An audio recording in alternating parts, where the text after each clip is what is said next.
Hi Joan, just to recap on Tuesday's session, first of all, if we look on the right hand side of the screen, we spent a little bit of time looking at the chipping around the green, particularly the higher, softer landing wedge shots that you now need to play around the greens at Penwortham.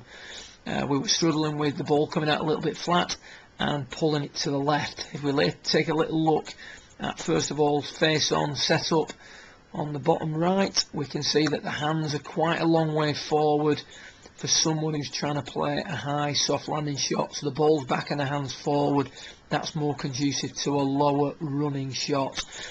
The hands forward then lead to a takeaway that goes too much on the inside and a club face that gets hooded on the way back. So hands forward, ball back, as opposed to ball a little bit further forward and hands over the top of the ball, getting the shaft sitting a little bit more vertically at address, resulting in a takeaway that's inside and hooded, which is then going to present the club in a shallow angle of attack with a closed club face, resulting in a flatter shot. So obviously setup's the key. Move the ball forward, feel like the hands are going to come back a little bit, and then just feel that you're going to release the club on the way through. You hit some really good chip shots towards the end of the session. As far as the golf swing goes, we were discussing the fact that the ball is either pulled left or leaks a little bit to the right. If we look at the swing now, super setup position, backswing nice.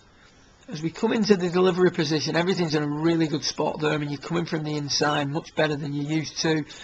Everything now is good to go. Unfortunately, at the last minute, you don't quite trust yourself, and the arms are pulled across the body a little bit on the way through.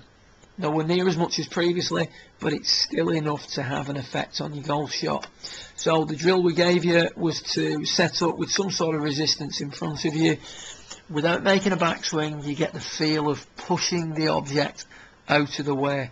It becomes a much more instinctive move, and you can see there that the club stays much more in front of you for longer.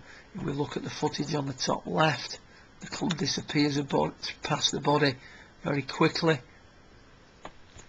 as opposed to the footage on the bottom left where the club stays in front of you for longer, and you can see there that the club face has started to release, the toe end of the club pointing straight up, as opposed to this shot where the club has come left and consequently the club has been held off in order to prevent the shot being pulled. So really good session, things are looking really good. Like I say, just a few minor changes and I'm sure you'll get the results you're looking for. Well done.